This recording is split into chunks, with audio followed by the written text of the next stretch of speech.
की वह रात कहानी। बिल्कुल नया शहर, जान न पहचान, न खाने के लिए जेब में पैसा और न रात बिताने के लिए 3.5 हाथ जगह ही। पतझड़ के मौसम में ऐसी थी एक दिन मेरी हालत। जिन जिन कपड़ों के बगैर काम चल सकता था, सो मैंने सब एक एक करके पहले 3-4 दिन में बेच डाले और फिर शहर के उस भाग की ओर चला जहां जहाजों के खड़े होने का अड्डा था। इस स्थान का नाम था इस्ते। जहाजों के चलने के लिए अनुकूल मौसम में इस्ते मजदूरों के कठोर जीवन के कोलाहल से जैसे उफूनता रहता है, परंतु वह अब सुनसान और वीरान था, क्योंकि अक्टूबर का महीना समाप्त हो चला था। गीली रेतीली भूमि पर मेरे पैर मुझे किसी तरह घसीटे ही लिए चले जा रहे थे और उसे क्रेत कुरेत कर कैसे भी खाने के टुकड़े की तलाश में लगे थे। और मैं भरपेट भोजन पा जाने की आशा में सूने मकानों और गोदामों की खाक छान रहा था। आज की सभ्य दुनिया में हमारे पेट की भूख की अपेक्षा दिमाग की भूख आसानी से मिट जाती है। आप सड़कों पर चक्कर काटते हैं, बड़ी बड़ी आलीशान इमारतें देखते हैं जो बाहर से तो खूबसूरत हैं ही और अंदर से भी होंगी ही। उन्हें देखकर आपके दिल में भवन निर्माण कला, सफाई तथा आरोग्य और अक्लमंदी से भरे हुए अनेक विषयों पर बड़े बड़े ख्यालात उठते हैं। निहायत सफाई और सलीके से पहने ओढ़े शरीफ लोग आपको राह चलते दिखाई देते हैं, जो बड़ी होशियारी से आपकी अपनी असली बुरी हालत को देखकर भी नहीं देखते और शाइस्ता तौर से आपसे नजर बचाकर चल देते हैं। खैर, जो कुछ भी हो, लेकिन भूखे आदमी का दिमाग पेट भरे आदमी के दिमाग से कहीं ज्यादा दुरुस्त और ताकतवर होता है। और ऐसी हालत में भी आप नंगे भूखों के हक में कुछ काम की जरूरी बातें सोच शाम बढ़ती चली आ रही थी और पानी तो बरस ही रहा था। उत्तरी हवा तेजी से चल रही थी। खाली दुकानों और डुटियल झोपड़ों में से वह सनसना कर निकल जाती और सराय की पुती हुई खिड़कियों से जा टकराती। रेतीले तट पर शोर करके छपछपाती हुई तरंगे उत्तरी हवा के इस भयानक झोंके के कोड़े की मार खाकर जैसे बिलबिलाकर फेन उगलने लगती। उन तरंगों के ऊंचे उठे हुए सफेद हिस्से एक दूसरे के पीछे भागते हुए घुंध की तरफ चले जा रहे थे और आपस में भिड़ जाते थे। मालूम होता था कि कहीं नदी को सर्दी आने का पता लग गया था और इस डर से कि बर्फ की सर्द और क्रूर बेड़ियां यहीं आज ही रात में उसे बांध न लें, वह बेतहाशा भागी चली जा रही थी। आसमान अंधेरा था, बादल जम गए थे, धड़ाधड़ बरसने वाले पानी की एक बूंद भी नहीं दिखाई देती थी। एक उल्टी हुई डोंगी जो अंधड़ द्वारा खूब झकझोरे गए बेंत की जड़ से बंधी हुई थी, मेरे चारों तरफ फैली हुई प्रकृति की इस मौत की सी भयानकता को और भी बढ़ा रही थी।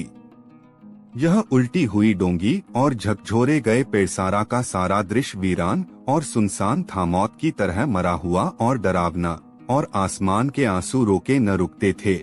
सब कुछ उजड़ और म्लान निर्जीव, केवल मैं ही जीता था, लेकिन मेरे लिए भी सर्दी मौत बनकर निगलने के लिए खड़ी थी। तब मैं 18 बरस का था। कितनी प्यारी अवस्था होती है यह। और उस ठंडी और गीली रेती पर मैं चलता ही चला गया। कंपीले मेरे दांत बज रहे थे, जैसे भूख और ठिठुरन का स्वागत कर रहे हों।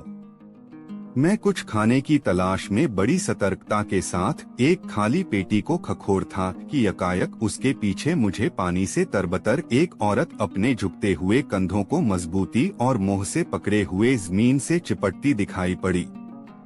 मैं जाकर उसके पीछे खड़ा हो गया और देखने लगा कि वह कर क्या रही है। उन पेटियों के नीचे रेती में वह अपने हाथों से ही गड्ढा खोद रही थी। मैं उसके और नजदीक सरक आया और बोला, यह क्या कर रही हो? वह चीख पड़ी और हड़बड़ाकर खड़ी हो गई। भय से फटी हुई अपनी बड़ी बड़ी भूरी आंखों से वह मुझे देख रही थी और मैं अपने सम्मुख देख रहा था एक समवयस्क सुंदर लड़की, किंतु उसके मुख पर 3 नीले दाग थे जिनने दुर्भाग्यवश उसके सौंदर्य को कम कर दिया था यद्यपि वे बड़े अच्छे ढंग के साथ पड़े थे। 2 छोटे दाग उसकी दोनों आंखों के नीचे थे और जरा बड़ा तीसरा दाग बिंदी की जगह माथे पर था। इस प्रकार की तरतीब किसी ऐसे ही कलाकार की करतूत थी जिसका काम केवल मनुष्य के सौंदर्य को बिगाड़ना ही हो। उस लड़की ने मुझे देखा और देखती रही। डर उसकी आंखों से धीरे धीरे दूर हो गया था। उसने रेत को अपने हाथों से झाड़कर सिर की सूती ओढ़नी संभाली बैठ गई और तब बोली, तुम भी शायद खाने की फिराक में हो। अच्छा तो फिर खोदना शुरू करो, मेरे तो हाथ थक गए हैं। वहां उसने एक और झोपड़ी की तरफ उंगली उठाते हुए कहा, रोटी जरूर होगी और तरकारी भी, उस दुकान में अब भी काम होता है। मैं खोदने लगा। वह जरा देर खड़ी मुझे देखती रही, फिर मेरे पास बैठकर मुझे मदद देने लगी। हम चुपचाप खोदते गए। इस समय मैं नहीं कह सकता कि उस वक्त मैंने ज़ाब्ता, फौजदारी, सदाचार, पराया माल और भी बहुत सी इसी किस्म की बातों को, जिन पर अकूलमंद और तजुर्बेकार आदमियों की राय में जिंदगी के हरेक कदम को उठाने से पहले गौर करना चाहिए, जरा भी सोचा विचारा था। सच्चाई के नजदीक से नजदीक रहने की वजह से मैं यह जरूर कहूंगा कि खुदाई करने में मैं इतना व्यस्त था कि मुझे इसके सिवाय कि उस पेटी में नीचे क्या होगा, दुनिया की किसी भी अन्य बात का ध्यान उस वक्त नहीं था। सांझ घनी हो गई और उसके साथ ही खाकी चिपचिपाता और ठंडा कोहरा भी घना होता चला गया। लहरें पहले से कहीं ज्यादा शोर के साथ सरसरा रही थीं। उन पेटियों के ऊपर पानी की धारें ज्यादा जोर के साथ पड़ने लगी थी और कहीं दूर पर पहरे वाले ने अपना पहरा भी शुरू कर दिया था। बहकती हुई सी उसकी आवाज सुनाई पड़ जाती थी कभी कभी। इसकी तली भी है या नहीं, मेरी सहायिका ने कोमल स्वर में पूछा। मेरी समझ में नहीं आया कि वह किसके विषय में पूछ रही है, इसलिए मैं चुप रहा। मैं पूछती हूँ कि इस पेटी की गहराई की कोई था भी है? अगर है तो हम उसे पाने की बेकार कोशिश कर रहे हैं। हम इस तरह से खाई खोद रहे हैं जिसकी तह पर हमें खाली तख्तों के सिवाय शायद और कुछ न मिले। फिर हम उन्हें इतने नीचे घुसकर हटाएंगे कैसे? इससे तो अच्छा यही है कि ताला तोड़ दो। ताला बिल्कुल रही है। औरतों के दिमाग में अच्छे ख्यालात जरा कम उठा करते हैं, परंतु उठा जरूर करते हैं।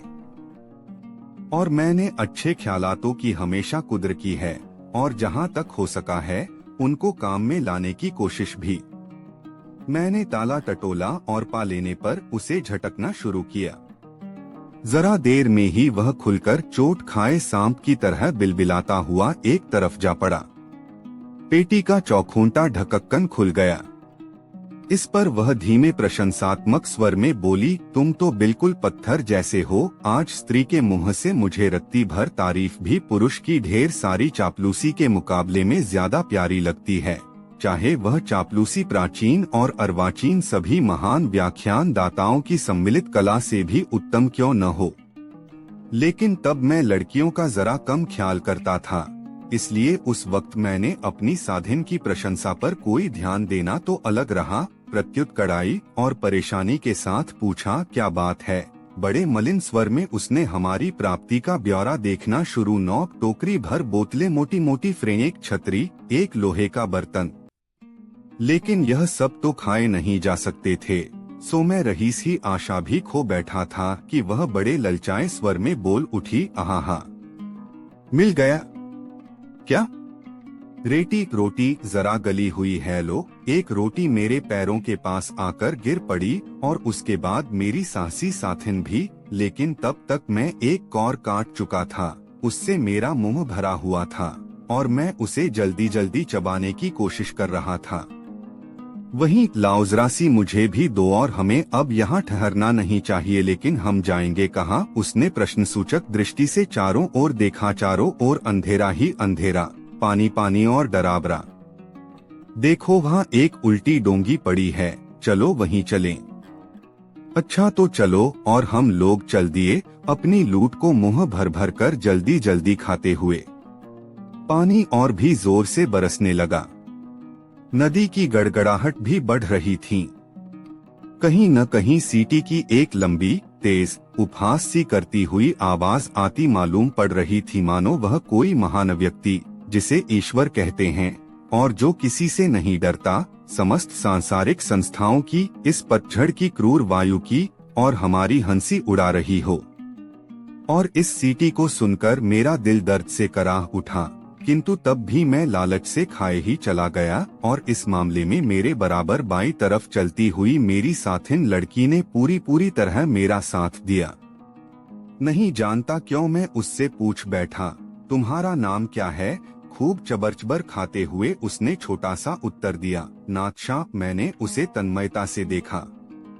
मेरे अंतर में कड़ी पीड़ा उठी और फिर मैंने अपने सामने और चारों तरफ फैले हुए धुंध में आंखें गड़ा दी। मुझे लगा कि मेरा दुर्भाग्य मुझ पर एक रहस्य भरी, क्रूर और रूखी हंसी हंस रहा है। डोंगी के तख्तों पर पानी मूसलाधार पड़ रहा था और अंदर बूंदों की आवाज बड़ी धीमी धीमी आ रही थी। इस धीमी मृदुल ध्वनि ने मेरे मन में निराशा और दुख से भरे विचार जागृत कर दिए। नाव की तली के तख्ते कुछ ढीले होने की वजह से हवा के जोर से खड़खड़ा रहे थे। इस खड़खड़ से बड़ी अशांति हो रही थी और जी बैठा जा रहा था। नदी की उत्ताल तरंगे तट पर जैसे दुख के थपेड़े खा खाकर जीवन की आशा खोकर सर पटक रही थीं। वे जैसे अपनी मलिनता को, निर्जीवता को सदैव के लिए मृत्यु की गोद में सुला देना चाहती थीं। जैसे वे असह्य बोझ से आक्रांत और शिथिल होकर खींच उठी हों और जिससे वे अब छुटकारा पाकर कहीं दूर जाने की प्रबल लालसा कर रही हों। फिर भी उन सब दुखों का, निराशाओं का, आभारों का और मलिनताओं का रोना रोने में उन्हें शांति मिलती थी, सुख मिलता था। यह भी आवाज लहरों की छपछपाहट में मिल गई। डोंगी के ऊपर से एक लंबी सर्द आह आती मालूम हुई, वह अनंत थकित आह, जैसे पृथ्वी ने ग्रीष्म से शरद तक के ऋतु परिवर्तन से आहत और क्रांत होकर खींची हो। फेनिल नदी और उसके सुनसान किनारे पर झंझावात बहता ही रहा, अपने मातमी गीत गाते हुए। डोंगी के नीचे हमें कृतई आराम नहीं मिल रहा था। जगह तंग और सीली हुई थी। डोंगी की तली में नन्हे नन्हे सुराखों से पानी टपक रहा था और उन्हीं में से होकर हवा भी ठंडी तीर सी आ रही थी। हम चुपचाप बैठे ठंड से ठिठुर रहे थे। मेरी तबीयत सोने को कर रही थी। नादशाह डोगी की दीवार से चिपटकर बैठे रही और गुड़ी मुड़ी होकर गेंद की तरह हो गई। अपने दोनों घुटनों को छाती में दाबे हुए वह उन पर अपनी थोड़ी टिकाए आंखें फाड़ फाड़ कर नदी को देख रही थी। नीले निशानों की वजह से उसकी वे आंखें सूखे हुए मुख पर बहुत बड़ी बड़ी मालूम हो रही थीं। वह हिली न डुली और चुप ही रही। मुझे डर लगने लगा। मेरे जी में आया उससे बोलूं, लेकिन बात किस तरह शुरू करूं यह समझ में नहीं आता था। फिर वही बोली, जीवन कितना भयानक शाप है। उसने एकदम सीधे सीधे कह डाला, लेकिन उसके स्वर में अनमनापन था और था आत्मविश्वास। उसका यह कथन जीवन के प्रति उसकी कोई शिकायत नहीं थी। इन शब्दों में इतनी उपेक्षा थी, इतनी अन्यमनस्कता थी कि वे शिकायत तो कहे ही नहीं जा सकते। शिकायत करने में अपना एक लगाव रहता है। नादशाह की भोली आत्मा ने जैसे समझा, कह डाला और अपने सीधे सादे विचार से जो निष्कर्ष उसने निकाला था वह प्रकट कर दिया। मैंने उसके कथन का विरोध नहीं किया, क्योंकि मुझे डर था कि कहीं वास्तव में मैं अपना ही विरोध न कर बैठ। इसलिए मैं चुपचाप रहा और वह भी ऐसे ही अचल बैठी रही, जैसे उसको चलायमान करने के लिए वहाँ कोई भी न हो। अगर हम बलबलाए भी तो फायदा। नादशाह ने शांति और विचारशीलता पूर्वक फिर कहना शुरू किया, और अब भी उसके स्वर से किसी प्रकार की शिकायत की ध्वनि नहीं टपकती थी। यह स्पष्ट था कि वह बेचारी जो कुछ भी बोल रही है और कह रही है, सो अपने अनुभवों को ही दृष्टिगत करके ही तो। जीवन के विकराल व्यंग और विकट उपहास से अपनी रक्षा करने के लिए ही तो उसे ऐसी धारणाएं बनाने के लिए मजबूर होना पड़ा है। और जिस परिस्थिति में वह थी उसमें बलबलाने के सिवाय वह और कुछ कर भी तो नहीं सकती थी। इस विचारधारा की सच्चाई मेरे लिए प्राणपीड़क हो उठी और मुझे लगा कि अगर मैं कुछ देर और चुप रहा तो रोने की नौबत आ जाएगी। और औरत के सामने रोना बड़ी शर्म की बात होती, और खास तौर से तब जब वही स्वयं नहीं रो रही थी। मैंने उससे बोलने का संकल्प कर ही तो लिया। नादशाब तलाओ तो तुम्हें किसी ने ठुकराया है? मैंने पूछा। इस प्रश्न से अधिक सीधी और मुलायम दूसरी बात मेरी समझ में नहीं आई। यह सब पाशका ने किया, उसने मेरी सी आवाज में कहा। पाशका कौन? प्रेरा प्रेमी वह नानबाई था। क्या वह अक्सर पीटा करता था? जब भी वह नशे में रहता मुझे मारता था, और अक्सर ही। और फिर एकदम मेरी तरफ मुड़कर वह मुझसे पाशका और उससे अपने परस्पर संबंध के बारे में बात करने लगी। उसने बतलाया कि पाशका नानबाई था।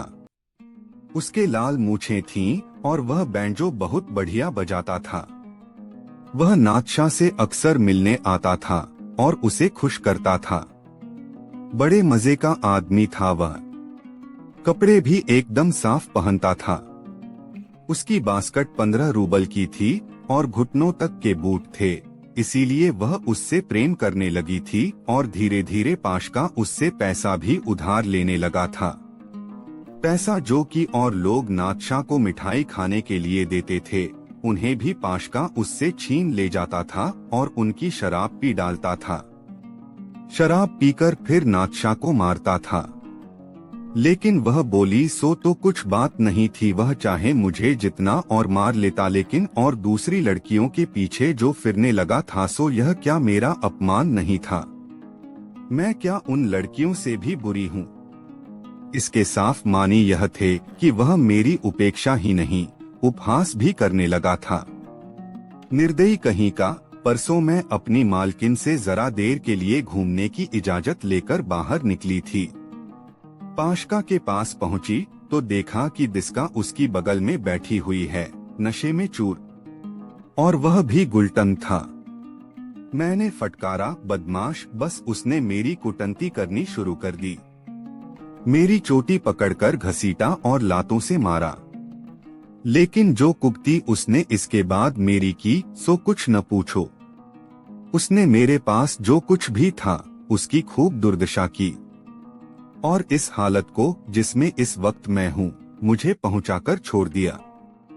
फिर मैं अपनी मालकिन के पास कौन सी सूरत लेकर जाती? उसने मेरा सब कुछ बिगाड़ दिया, मेरा साया और मेरी बिल्कुल नई कुर्ती भी, जिसके लिए मैंने 5 का नोट खर्च किया था, सर से रुमाल खींचकर फाड़ डाला। हे ईश्वर! हाय, अब मैं क्या करूं? वह यकायक शोकाकुल हो उठी। उसका स्वर जैसे खिंचा जा रहा था। हवा हुकती ही रही और भी ठंडी होती चली जा रही थी। मेरे दांत फिर किटकिटाने लगे। नादशाह सिमटी और मुझसे बिल्कुल चिपटकर बैठ गई, और तब उस अंधकार में मुझे उसके नेत्रों की चमक दिखाई पड़ी। तुम सब आदमी कमीने हो। मेरा बस चले तो सबको भट्टी में फूंक दूं, बोटी बोटी काट डालूं। अगर कोई पुरुष मरता हो तो मैं उसके मुंह में थूक दूं। रत्ती भर रहम जो करूं कभी। कमीने, लुच्चे कहीं के। पहले घिधियाते हैं, खुशामद करते हैं, कुत्तों की तरह पैरों पर लौटते हैं, और हम बेवकूफ औरतें तुम्हारी बातों में आकर अपना सब कुछ अर्पण कर देती हैं, और तुम हमें अपने पैरों तले रौंदते हो, आवारा गुंडे कहीं के। नादशाह ने खूब जी भरकर पुरुषों को गालियां दी और कोसा, लेकिन आवारा गुंडों को उसके इस कोसने में कोई जान, कोई घृणा, कोई कुत्सित भावना मुझे मालूम नहीं पड़ी। जितने कटु शब्द उसने कहे थे उनका स्वर उतना कटु नहीं था। उसकी आवाज में काफी शांति थी और उसका जोर बहुत कम था। फिर भी इन सबका प्रभाव मेरे ऊपर उससे भी कहीं ज्यादा पड़ा था, जितना कि निराशावाद की बड़ी बड़ी पुस्तकें पढ़कर और महान व्याख्यान सुनकर भी कभी नहीं पड़ा था, और न आगे भी पढ़ सका है। इसकी सीधी सी वजह है, वास्तव में मरते हुए आदमी का आक्रोश मृत्यु के सूक्ष्म और सजीवतम वर्णन से भी कहीं अधिक यथार्थ, सत्य, स्वाभाविक और प्रभावशाली होता है। सचमुच मुझे बड़ा बुरा लग रहा था, अपनी साधिन की गालियों से नहीं, वरन सर्दी की वजह से। मैंने धीरे से एक आह भरी और दांत पीसे, और तभी मुझे दो नन्ही कोमल बाहें अपनी गर्दन और मुख को स्पर्श करती प्रतीत हुई, और उसी क्षण में एक आतुर, कोमल, सहानुभूतिसिक्त स्वर भी मेरे अंतस्तल को छू गया। तुम्हें कौन सा दुख है? इस सवाल को पूछने वाली क्या यह वही नादशाह थी जो अभी अभी सारी पुरुष जाति को दुनिया भर की गालियां सुना चुकी थी और उनके आमूल नाश पर तुली हुई थी? मैं विश्वास करने के लिए तैयार था कि यह वही नादशाह नहीं थी, परंतु वास्तविकता तो दूसरी ही थी। यही नादशाह थी वह, और वह द्भुत स्वर से कह रही थी, ओह बोलो न, तुम्हें क्या दुख है? सर्दी लग रही है? ठंड खा गए हो?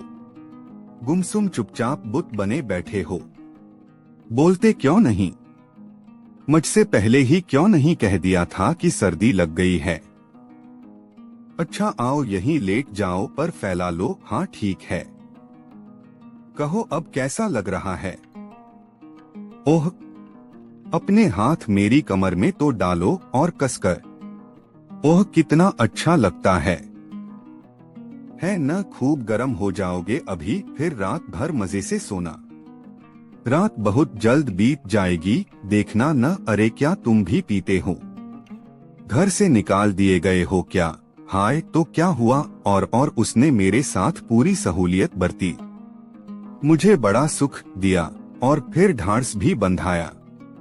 कल्पना कीजिए, इस एकाकी घटना में कितना क्रूर व्यंग भरा था।